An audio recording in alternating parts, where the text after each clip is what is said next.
여러분, 이 땅에 있는 모든 사람들은 다 죽습니다.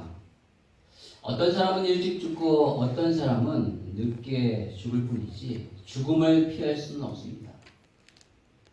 그런데 중국의 진시황은 자신이 세운 그 제국을 영원히 다스리고 싶은 마음이 있었기 때문에 영원히 살 수 있는 식물인 불로초를 찾아오라고 신하들에게 시켰어요. 그래서 불로초라고 생각하는 것들을 엄청나게 많이 먹었지만 50이 채 되지 않고 죽었습니다. 불로초 먹지 아니하는 저희 할머니가 훨씬 오래 살았어요. 87세까지 살았거든요.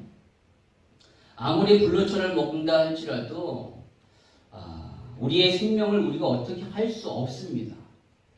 즉 죽고 사는 문제는 우리에게 달린 것이 아니라 하나님께 있는 것이죠.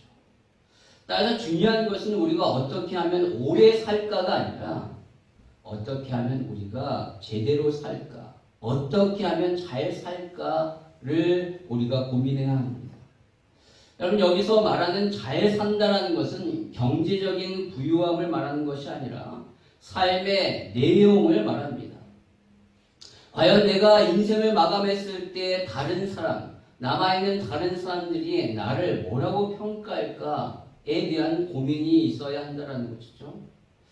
히틀러는 당대의 위대한 웅변가요, 정치인이었고요, 지도자이며 군인이었습니다. 수많은 독일인들은 그를 추앙을 했어요. 그러나 오늘날 그는 전 세계에서 가장 추악한 인물로 여겨지고 있습니다. 왜냐하면 죄 없는 유대인 600만 명을 사살하고 전 유럽의 피로 물들게 해버렸기 때문에 그렇습니다. 반면에 테레사 수녀는요, 인도 캘커타의 빈민촌에 들어가서 가난한 사람과 병든 자를 위하여 사랑을 베푼 사람입니다. 당시 인도의 그 힌두교인들은 이 수녀를 보고 배척하고 쫓아내려고 했어요. 계속해서 그렇게 했지만 이 테레사 수녀의 사랑이 나중에는 감탄하여서 나중에는 인도의 어머니라는 칭호를 그에게 붙여줄 정도로 그녀는 많은 사람에게 사랑을 받았습니다. 그녀는 유엔 슈바이처상과 노벨 평화상을 받았고요. 수많은 책과 영화의 주인공으로 등장하게 되었습니다. 여러분, 왜 이러한 평가, 이렇게 대조적인 평가가 나오게 되었을까요? 그것은 바로 무엇을 위하여 살았느냐에 따라서 그것이 다르기 때문에 그래요. 한 사람은 자신의 욕망을 추구하는 삶이었다면 한 사람은 다른 사람의 타인의 행복을 위해서 살았던 사람입니다. 한 사람은요, 자신의 욕망을 채우기 위해 무언가를 많이 가지려고 했던 삶이었다면 다른 한 사람은요, 자신이 가지고 있는 것을 다른 사람에게 나누어 주었던 삶입니다. 그것이 달라요. 그것이 완전한 차이입니다. 여러분, 그렇다면 여러분은 어떻게 사시겠습니까? 저는 여러분이 욕망을 위하여 살지 아니하고 다른 사람의 행복을 위하여 살았으면 좋겠습니다. 저는 여러분이 가지려는 삶이 아니라 여러분이 가지고 있는 것을 나눠주는 삶이 되었으면 좋겠습니다. 여러분, 크리스천은 그렇게 사는 거예요. 크리스천 삶은 그래야 됩니다. 우리가 예수를 믿는다고 하지만 그렇게 살지 않으면 정작 세상에서 진정한 그리스도인의 삶을 살고 있지 않는 거예요. 여러분, 그렇게 우리가 후자에서 말했던 그러한 삶을 산다면 우리는 하나님 앞에서 인생의 마지막 때에 하나님이 잘 살았다 라고 이렇게 말씀하실 거고요. 남아있는 사람들 역시도 여러분을 그렇게 평가할 것입니다. 여러분, 오늘 본문에 보면 바로 그러한 평가를 받은 한 여인이 나옵니다. 그 여자의 이름이 바로 다비다입니다. 성경은 그녀를 소개하기를 36절에 보니까 선행과 구제하는 일이 심히 많았다라고 말하고 있어요. 다른 사람을 위한 삶을 살았다라는 것이죠. 착한 일을 해주고 하고 그리고 다른 사람을 도와주는 그런 일들을 많이 했던 여자였습니다. 학자들에 의하면 그녀는 가난한 과부였을 것이다 라고 이렇게 얘기합니다. 왜냐하면 39절에 그녀가 죽었을 때 39절에 보면 많은 과부들이 그녀의 죽음을 너무나도 안타까워하며 베드로가 왔을 때 그녀가 자신들을 위하여 지어준 속옷과 겉옷을 막 보여주었기 때문에 그렇습니다. 여러분, 그녀가 부자였다면 옷을 사주었겠지 지어주지는 않았겠죠. 뭐 돈이 있는데 뭐 그렇게까지 할 필요가 있겠습니까? 그렇게 수고롭게 할 필요는 없죠. 돈으로 사주면 되는데. 그런데 돈을 이렇게 이 과부들에게 옷을 사줄 만한 그러한 형편은 되지 못하지만 옷을 지어줄 수 있는 아주 뛰어난 바느질 솜씨는 가지고 있었다라는 거예요. 그래서 그녀들을 위하여, 그 과부들을 위하여 옷을 지어준 것이죠. 그녀는 자신이 가지고 있는 이 재능을 통하여 많은 과부에게 선행과 구제를 베풀었던 것입니다. 여러분, 우리는 나에게 주어져 있는 작은 재능이라 할지라도 그것을 다른 사람을 위하여 얼마든지 다른 사람을 돕는 데에 사용할 수 있습니다. 하나님은 우리에게 은사를 주셨어요. 한 사람도 은사를 받지 않은 사람이 없는데 하나님이 여러분에게 각자 은사를 주신 이유는 그 은사를 가지고 여러분 자신을 위하여 쓰라고 주신 것이 아니라 다른 사람을 위하여 쓰라고 주신 것입니다. 즉 다른 사람을 돕기 위함이죠. 학생들은 왜 열심히 공부해야 할까요? 여러분 자신에게 만족을 위하여 많은 지식을 쌓기 위해 여러분 자신을 위하여 열심히 공부하는 것이 아니라 여러분 배워서 남 주기 위하여 공부해야 합니다. 옛말에 어른들이 공부해서 남 주냐라고 얘기하지만 우리는 그리스도인들은 하나님 앞에서 공부해서 남 주기 위하여 공부해야 돼요. 여러분이 가지고 있는 그 지식을 통하여 다른 사람을 도와주어야 합니다. 다른 사람들의 행복을 위하여 그 지식을 사용해야 돼요. 그러기 위해서 열심히 공부하는 거예요. 내가 성공하기 위하여, 내가 다른 사람보다 높이 되기 위하여, 내 자신의 만족을 위해서가 아니라 다른 사람들의 행복을 위하여, 다른 사람의 보다 더 좋은 삶과 환경을 위하여 그렇게 열심히 공부해야 하는 거예요. 또한 어른들은 왜 열심히 돈을 벌어야 할까요? 좋은 집에서 좋은 차를 타고 다니기 위해서일까요? 아닙니다. 가난하고 어려운 힘든 사람을 도와주기 위해서. 내가 가지고 있는 것을 타인에게 나누어 줄 때 그 사람에게 기쁨을 줄 수 있고 그렇게 했을 때 진정한 기쁨이 나에게 있게 되는 거예요. 여러분 자신의 만족을 위하여 쓸 때는 요 정도의 밖에 기쁨이 없지만 다른 사람의 기쁨을 위하여 쓸 때는 여러분이 느껴보셨을 거예요. 이루 말할 수 없는 기쁨이 있잖아요. 이 사람이 너무너무 행복한 모습을 보면 나는 더 큰 행복을 느끼게 되는 겁니다. 바로 하나님이 그러한 이유로 여러분에게 재능을 주신 거예요. 여러분, 이것을 세상에 성공한 사람들은 거의 대부분 깨달았어요. 전 세계에서 가장 큰 부자로 매년 5손가락 안에 들어가는 사람이 바로 빌 게이츠와 워런 버핏입니다. 2020년 포브지가 선전한 세계 제1의 부호 순위 2위에 빌 게이츠가 들어갔고요. 4위에 워런 버핏이 들어갑니다. 그들의 자산이 어느 정도였냐면 한국 돈으로 100조가 넘습니다. 100억이 아니라 100조 원입니다. 그런데 이들이 엄청난 성공을 하고 나서 진정한 삶의 의미와 보람을 찾기 위하여 결심한 것이 뭐냐면 기부예요. 기부.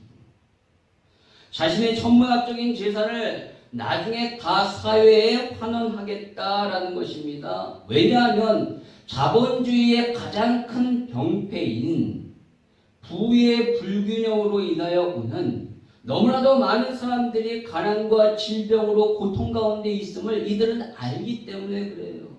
그래서 그들을 위하여 아낌없이 기부를 하는 겁니다. 여러분, 빌 게이츠는요, 자신의 재산 1,070억 달러, 하나로 126조 원 중에서 자녀에게는 1,000만 달러만 물려주고 나머지는 다 기부하겠다라고 했고요. 그래서 현재까지 약 350억 달러를 기부하고 있습니다. 투자의 귀재라고 일컬어지는 워런 버핏은 그의 재산 825억 달러 중에서 자녀에게만 단 1% 남겨주고요. 그 아내에게만 단 1% 남겨주고 자녀에게는 한 푼도 물려주지 않겠다라고 하고 모든 것을 다 사회에 환원하겠다라고 했어요. 그래서 현재까지 374억 달러를 기부하고 있습니다. 또한 전 세계 부호 7위에 오른 페이스북의 설립자인 마크 주크버그는 첫 아이가 태어나자마자 자신의 재산 99%를 사회에 환원할 것을 약속했습니다. 그다음에 이외에 수없이 많은 부호들이 엄청난 기부를 하고 있어요. 왜 그럴까요 도대체? 피땀 흘려 흘린 그렇게 번 그 돈을 왜 그렇게 다른 사람을 위하여 사회에 이렇게 환원할까요? 그럼 그것은요, 돈이 진정한 삶의 의미를 가져다 주지 않기 때문에 그래요. 돈 자체를 많이 번다고 해서 진정한 삶의 행복을 주지 않기 때문에 그렇습니다. 진정한 삶의 의미는 타인을 행복하게 할 때 오는 거예요. 그 돈으로 다른 사람의 삶을 변화시킬 때 정말로 그것만큼 가치 있는 일이 없는 것을 그들은 아는 거예요.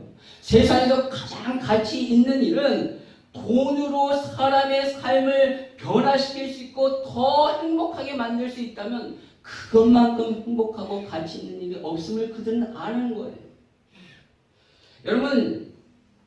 여러분의 세상에 성공한 사람들도 이러한 인생의 결론을 내리는데 하물며 크리스천은 어떠해야 할까요? 내가 가지고 있는 돈과 내가 가지고 있는 것으로 내 자신의 만족을 위하여 우리의 가정만을 위하여 사용한다면 그것은 진정한 크리스찬의 삶이 아니라는 것입니다. 돈에 많고 중요함이 있지 않아요. 아니 이 사람들은 돈이 많기 때문에 그렇게 할 수 있잖아. 천만의 말씀입니다. 아무리 돈이 많다 할지라도 인생에 이러한 결론을 내리지 않으면 한 푼도 기부하지 않습니다. 아무리 돈이 없다 할지라도 내가 가진 하나님이 나에게 주신 조그만 물질이라도 조그만 재능이라도 이러한 인생의 결론을 내린다면 그것을 가지고 다른 사람을 위해 베풀 수 있는 삶을 사는 거예요. 우리는 당연히 다른 사람을 도와야 합니다. 어렵고 힘든 사람을 외면하지 말아야 돼요. 그런데 우리가 다른 사람을 돕고 나누어 줘야 하는 이유는 단순히 이러한 이유에만 있지 않아요. 진정한 자신의 삶의 의미와 행복을 찾기 위해서만이 아니에요. 우리에게는 더 중요한 이유가 있습니다. 그것은 바로 우리가 그렇게 했을 때 그렇게 하는 것이 곧 주님에게 하는 것이기 때문에 그래요. 그리스도에게 하는 것이기 때문에 그렇습니다. 마태복음 25장 31절과 46절에 보면 예수님이 이 땅에 다시 심판주로 오신대요. 그분이 이 땅에 오실 때 모든 사람들을 쫙 나눕니다. 마치 목자가 양과 염소를 쫙 나누듯이 그렇게 나눕니다. 그래서 오른편에는 의인, 왼편에는 악인을 딱 이렇게 나누셔요. 그리고 심판하실 때 오른편에 있는 의인들을 향하여 주님이 뭐라고 말씀하시냐면 35절에 보니까 내가 줄일 때 너희가 먹을 것을 주었고 목마를 때 마시게 하였고 나그네 되었을 때 영접하였고 헐벗었을 때 옷을 입혔고 병들었을 때 돌보았고 옥에 갇혔을 때 와서 보았느니라 라고 말씀하십니다. 그러자 그 오른편에 있었던 의인들이 우리가 언제 그렇게 했습니까? 라고 묻자 주님이 말씀하십니다. 40절에 우리 같이 한번 읽도록 하겠습니다. 시작. 임금이 대답하여 이르시되 내가 진실로 너에게 이르노니 너희가 여기 네 형제 중에 지극히 작은 자 하나에게 한 것이 곧 내게 한 것이니라 하시고 아멘. 지극히 작은 자에게 행한 것이 곧 나에게 한 것이다. 주님께 한 것입니다. 여러분 진정으로 주님을 사랑하고 아낌없이 주님을 위하여 최고의 것을 대접하기를 원하십니까? 그러면 어려운 사람을 외면하면 안 돼요. 외면하지 마세요. 여러분에게 도움의 손길을 내미는 사람을 거절하지 마시기 바랍니다. 그 사람에게 선을 베푸십시오. 무엇을 많이 그 사람에게 주는 것이 아니라 여러분에게 있는 작은 것 하나라도 그 사람을 위하여 주는 것, 그것이 중요해요. 주님이 말씀하셨습니다. 목마른 자에게 냉수 한 그릇이라도 주면 결단코 그 상급이 하늘에서 잊혀지지 않을 것이다. 잃어버리지 않을 것이다 라고 말씀하십니다. 그럼 바로 오늘 다비다는 그렇게 살았어요. 자신도 어려웠지만 자기보다 더 어려운 과부들을 위하여 그는 자신이 가지고 있는 재능을 살려서 그들을 도왔습니다. 그런데 이것은 그녀가 원래부터 착한 마음을 가지고 있었기 때문에 그렇게 할 수 있다라고 생각해서는 안 돼요. 애당초부터 그녀는 태어날 때부터 착하게 태어났고 자라면서 국률한 사람들을 향하여 국률한 그러한 애절한 마음을 갖고 있기 때문에 그렇게 할 수 있는 것이다 라고 생각하면 안 돼요. 그것은 핑계입니다. 그럼 오늘 본문 36절에 보니까 그녀가 이렇게 선행과 구제를 많이 했다라는 말 이전에 성경은 아주 중요한 설명을 하고 있는데 그것이 바로 뭐냐면 그녀가 여제자였다라는 겁니다. 성경은 이것을 의도적으로 먼저 기록하고 있어요. 여기서 제자란 바로 그리스도의 제자를 의미합니다. 그녀는 예수님이 살아계실 때 예수님을 쫓아다니면서 제자가 되었거나 아니면 사도의 가르침을 받아서 그리스도의 제자가 되었을 겁니다. 어떻게 그녀가 제자가 되었던 간에 분명한 것은 그녀는 예수 그리스도의 제자라는 거예요. 사람의 제자가 아니라 사도의 제자가 아니라 그리스도의 제자예요. 여러분 성경은요 여성에 대한 수식어를 대단히 자제하고 있는데 오늘 다비다를 향하여서는 여제자라고 표현하고 있다는 것은 이건 엄청난 겁니다. 대단한 거예요. 성경에서 유일하게 여자를 향하여 제자라고 부린 여인이 바로 이 다비다입니다. 이것은 그녀의 영적 수준이 어느 정도인지를 말하고 있는 거예요. 그냥요 단순히 착한 마음을 가지는 여자다라는 차원이 아니라 대단한 믿음의 소유자다라는 것을 알 수 있어요. 여러분 제자와 빼는 다릅니다. 우리가 지난주에 강사 목사님을 통하여 살펴봤어요. 빼는요 스타를 단순히 좋아서 쫓아다니는 사람이에요. 그러나 제자는요 그를 위하여 목숨을 거는 겁니다. 기꺼이 희생을 감수하는 자예요. 왜냐하면 그가 내 인생 가운데 엄청나게 영향을 미쳤기 때문에 그래요. 그로 인하여 나의 삶이 변화되었기 때문에 그렇습니다. 이제는 그가 아니고선 나의 삶에 의미가 없기 때문에 그렇게 할 수 있는 거예요. 이것이 바로 제자인 것이죠. 오늘 다비다는요 예수님의 제자로서 예수님의 말씀을 쫓았어요. 제자는 바로 스승의 말씀을 따르는 자예요. 쫓는 자예요.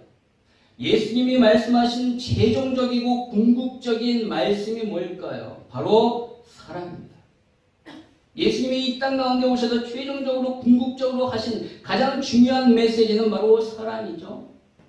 요한복음 13장 34절에서 35절의 말씀을 우리 같이 읽도록 하겠습니다. 시작. 새 계명을 너희에게 주노니 서로 사랑하라. 내가 너희를 사랑한 것 같이 너희도 서로 사랑하라. 너희가 서로 사랑하면 이로써 모든 사람이 너희가 내 제자인 줄 알리라. 아멘. 여러분 이것은 주님이 우리에게 주신 새로운 계명입니다. 모든 계명을 다 이루신 우리 주님이 이제 우리에게 새로운 계명을 주셨는데 그것이 바로 사랑하라라는 거예요. 사랑하기 때문에 그들에게 베풀고 사랑하기 때문에 가장 중요한 복음을 전하는 겁니다. 그렇게 했을 때 진정으로 우리가 그리스도의 제자임이 세상 가운데 알려진다. 세상 사람들이 우리가 그리스도의 제자라는 사실을 어떻게 알 수 있는가? 우리가 사랑할 때, 진정으로 사랑을 베풀 때 알게 되는 거예요. 여러분, 우리가 이웃을 사랑해야 하는 이유가 바로 여기에 있습니다. 바로 이것이 주님의 말씀이기 때문에 그래요. 주님이 주신 계명이기 때문에 그렇습니다. 주님이 진정으로 원하시는 것이기 때문에 그래요. 우리는 그분의 팬이 아니라 제자이기 때문에 주님의 말씀을 쫓는 거예요. 따르는 겁니다. 여러분, 그것이 제자의 길이에요. 오늘 다윗은 예수님의 제자로서 주님의 말씀, 주님의 이 가르침을 따라서 어려운 사람을 사랑하고 돌본 거예요. 그녀가 처음부터 막 긍휼한 마음이 넘쳤기 때문에 태어날 때부터 다른 사람들과는 달리 너무너무 착하기 때문에 도와주는 것이 아니라 그녀도 우리와 똑같은 사람인데 그리스도의 제자였기 때문에 그리스도께서 마지막으로 당부한 이 말씀이 서로 사랑하라고 말씀하셨기 때문에 그분의 말씀을 쫓아 따라갔던 거예요. 제자니까 어려운 사람을 사랑하고 돌보아주는 것이죠. 그것이 제자의 길이기에 기꺼이 희생을 감수하고 그 길을 갔던 것입니다. 여러분, 제자의 길은요, 희생과 포기가 따른 어려운 길입니다. 쉽지 않아요. 그러나 그 길의 끝은 영광입니다. 그리고 선한 영향력을 나타냅니다. 오늘 다비다의 이러한 제자의 길은요, 많은 사람에게 선한 영향력을 끼칩니다. 39절에 보니까요, 그녀가 죽자 많은 과부들이 그녀의 죽음을 애도하고요, 그녀의 선행을 드러냅니다. 자, 보십시오. 베드로 사도 보세요. 근데 이 겉옷 다비다가 지어준 거예요. 아니, 이 속옷을 한번 보세요. 그녀가 나를 위해 이렇게 지어준 거예요. 라고 그녀의 선행을 드러냅니다. 뿐만 아니라 38절에 보니까 그녀가 죽었지만 혹시 그녀를 다시 살릴 수 있지 않을까라는 그런 간절한 마음을 가지고 두 사람을 뽑아 베드로가 있는 루다에 보냅니다. 그를 데려오기 위해서죠. 여러분, 만약에 그녀가 아무런 영향력이 없는 사람이라면 어찌 자기 가족도 아닌데 이런 어처구니 없는 일을 할 수 있겠습니까? 이미 다비다는 죽었는데 베드로를 데리고 온들 무슨 소용이 있겠어요? 그러나 그들은 다비다를 향한 그러한 희망을 걷는 거예요. 그리고 그러한 수고를 아끼지 않는 것입니다. 여러분, 이것이 바로 우리의 영광이에요. 눈에 보이는 땅과 집과 차가 아니라 사람들의 위로와 하나님의 칭찬, 그것으로 충분해요. 그것이 우리의 영광이 되어야 합니다. 바울은 그렇게 살았어요. 여러분, 오늘 이렇게 그리스도의 제자이며 선행과 구제를 많이 했던 다비다의 현재 모습은 어떻습니까? 병들어서 죽었어요. 구제를 받은 사람은 살아있는데 구제를 한 사람은 죽었어요. 아니, 세상에 이럴 수가. 어떻게 이럴 수가 있을까? 이것은 불공평한 것 아닐까요? 주님의 말씀대로라면 열심히 선을 베풀었는데 복을 받아야죠. 그런데 죽었다니. 생사를 주관하시는 하나님이시라면 이런 사람은 살려야 되는 건 아니에요. 죽으면 안 되잖아요. 다른 사람은 다 죽어도 꼭 이 사람은 살아야 되는 것 아닐까요? 그런데 세상은 참 이상해요. 이런 사람은 빨리 죽고 악인들은 팔팔하게 오래 살고 있어요. 아주 끝까지 속된 말로 똥칠할 때까지 사는 거예요. 왜 하나님은 그렇게 하실까요? 도저히 때로는 이해할 수가 없어요. 그러나 중요한 것은 서두에 말씀드렸듯이 오래 사는 것이 아니라 어떻게 사는 거예요. 아무리 오래 살다 할지라도 악인의 삶은요, 악한 영향력을 끼치는 멸망의 삶이지만 의인의 삶은요, 선한 영향력을 끼치는 영광의 삶인 것입니다. 여러분, 그렇게 사시기 바랍니다. 예수 잘 믿으십시오. 그러나 예수 잘 믿어도 병들어요. 오늘 9장 33절에 보니까요, 우리가 읽지는 않았지만 루다라는 지역에 지금 베드로가 머물고 있는 그 루다에 성도 중에 애니아라는 사람이 있습니다. 그녀는 8년 동안 중풍병으로 앓아누웠어요. 그리고 오늘 다비다는 병들어 죽었습니다. 예수 잘 믿어도 이렇게 병들고 일찍 죽을 수 있어요. 그러나 중요한 것은 그 자리에 누구와 함께 있느냐입니다. 오늘 그 병든 자리에, 그 죽음의 자리에 베드로가 있다라는 거예요. 사실 베드로 자체는 중요하지 않습니다. 중요한 것은 그 베드로를 통하여 일하시는 예수 그리스도이십니다. 그리스도가 그 자리에 계신다는 거예요. 이 병과 이 죽음의 절망의 상황 가운데 예수님이 함께 하시면 소망이 있습니다. 34절에 보니까 중풍병에 걸려 있었던 그 애니아를 향하여 베드로가 그 자리에 있었어요. 그런데 그 베드로가 뭐라고 말하는가? 우리 같이 한번 읽도록 하겠습니다. 시작. 베드로가 이르되 애니아야, 예수 그리스도께서 너를 낫게 하시니 일어나 네 자리를 정돈하라 한데 곧 일어나니. 즉 애니아가 나은 것은 베드로의 능력, 개인의 능력으로 된 것이 아니라 오직 예수 그리스도의 능력으로 된 줄 믿습니다. 주님이 그를 살리신 거예요. 그 자리에 주님이 함께 하셨다는 거죠. 오늘 죽은 다비다를 향하여서도 베드로가 이렇게 얘기합니다. 40절 같이 읽겠습니다. 시작. 베드로가 사람을 다 내보내고 무릎을 꿇고 기도하고 돌이켜 시체를 향하여 이르되 다비다야 일어나라. 그가 눈을 떠 베드로를 보고 일어나 앉는지라. 즉 베드로는요 지금 자신의 능력으로 한 것이 아니라 죽은 자를 살리실 예수 그리스도를 향하여 무릎을 꿇고 기도했다. 그렇게 기도하니까 기적이 일어난 거예요. 여러분, 우리가 절망의 상황 가운데 처했을지라도 주님이 함께 하시면 그 상황은 희망으로 바뀌게 될 줄 믿습니다. 시간이 걸릴 뿐이에요. 우리가 원하는 시간은 이 정도인데 주님이 계획하시는 시간은 길 뿐이죠. 그래서 때로는 답답할 뿐이죠. 반드시 주님이 우리의 상황 가운데 함께 하신다면 그 절망은 변하여 희망이 될 줄 믿습니다. 믿음이에요. 여러분, 그런 믿음이 없이 어떻게 살아가겠습니까? 따라서 중요한 것은 주님이 함께 하시는 것입니다. 사람을 의지하지 마시고 주님을 의지하십시오. 주님께 기도하십시오. 그러면 상황은 역전되게 될 줄 믿습니다.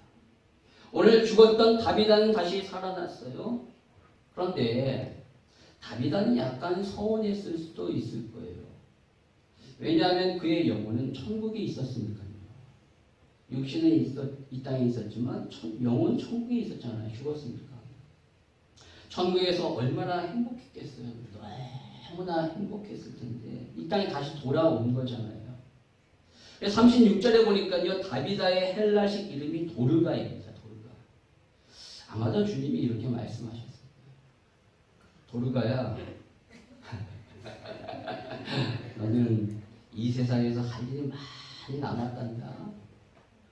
다시 세상으로 돌아가라. 여러분, 죽고 사는 것에 너무 연연하지 마십시오. 그것은 우리에게 달린 게 아니에요. 우리가 고민해야 할 것은 어떻게 살 것인가입니다. 여러분은 어떻게 사시겠습니까? 성경은 우리에게 그 답을 주고 있습니다. 고린도전서 10장 31절입니다. 우리 같이 한번 읽도록 하겠습니다. 시작. 그런즉 너희가 무엇든지 말씀든지 무엇을 하든지 다 하나님의 영광을 위하여 하라. 아멘. 여러분, 우리가 죽어도 주의 영광을 위해서고 우리가 살아도 주의 영광을 위해서입니다. 오늘 다비다는 주의 영광을 위하여 살다 죽었어요. 그래서 그를 통하여 많은 사람들이 도움을 받았죠. 또 그는 오늘 다시 죽었다가 그녀가 다시 산 것도 주님의 영광을 위해서입니다. 그녀가 다시 살아났을 때 어떤 일이 벌어집니까? 42절에 보니까 온 요파 사람이 알고 많은 사람이 주를 믿더라라고 말하고 있어요. 즉 그의 죽음과 다시 살아남이 많은 사람들을 주님께로 이끄는 영광스러운 도구였다라는 겁니다. 여러분, 저와 여러분의 삶이 그렇게 되기를 원합니다. 주를 위하여 살고 주를 위하여 죽는 것이 우리의 목적이고 꿈이 되기를 바랍니다. 그것이 바로 우리를 향한 하나님의 간절한 뜻이에요. 이번 한 주간도 우리를 향한 그 하나님의 뜻, 하나님이 우리를 이 땅 가운데 세우신 목적대로 그 목적에 합당하게 사시는 여러분이 되시기를 주님의 이름으로 축원합니다.